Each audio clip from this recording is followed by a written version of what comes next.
Yun, good day po mga idol. Yun sa mga nagtatanong po about po sa RCBC Pulse Loan. Yun, usapang RCBC Pulse muna tayo mga idol. Meron pong tanong dito si Sir Adrian Kanda. Sabi, Sir, bakit sa akin walang salary loan na lumilitaw sa apps po niya yan? Hindi po kasi lahat ng account user po ay nagkakaroon ng offer ng loan like salary loan at payday loan po, yun. So hindi po yun lahat ay nabibigyan ng offer. Kung wala pa pong lumalabas na loan offer sa apps nyo, sa RCBC Pulse, si RCBC na po kasi yung doon nagbibigay ng offer.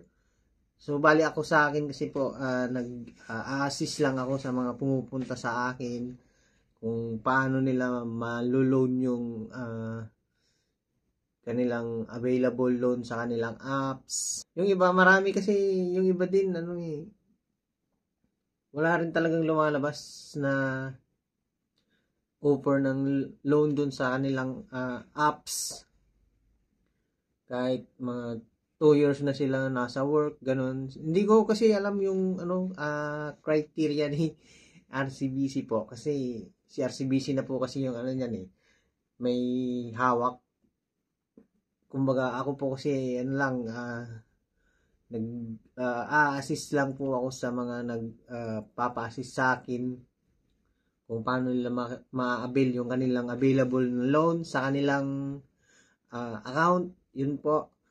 I-try nyo pong mag-email po kayo doon sa loan service po ng RCBC customer care. Lalagay ko po dyan sa description box yung kanilang email address po. Ayan. Ang gagawin nyo po kasi tatanungin nyo kung bakit wala po kayong available offer ng loan. Paano po magkakaroon ng offer? Sana po matulungan nyo po ako. Tapos, lalagay nyo po doon sa baba yung account number nyo, account name, cellphone number, birthday, address, email address. Yun po. Yun po yung mga example po na na pwede nyo pong ilagay dun sa email nyo. Ayan. Tatanungin nyo po sa kanila, good day ma'am, sir. Ask ko lang po kasi nag-register po ako sa RCBC Pulse. Gusto ko po sanang mag-loan ng offer po ninyo sa mga loan services like payday and salary po.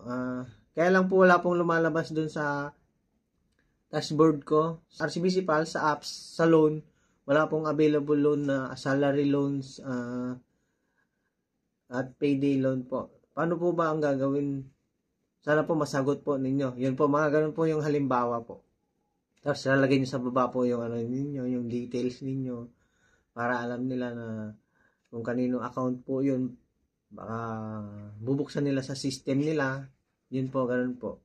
Sana po nakatulong tong video na to. Bye-bye.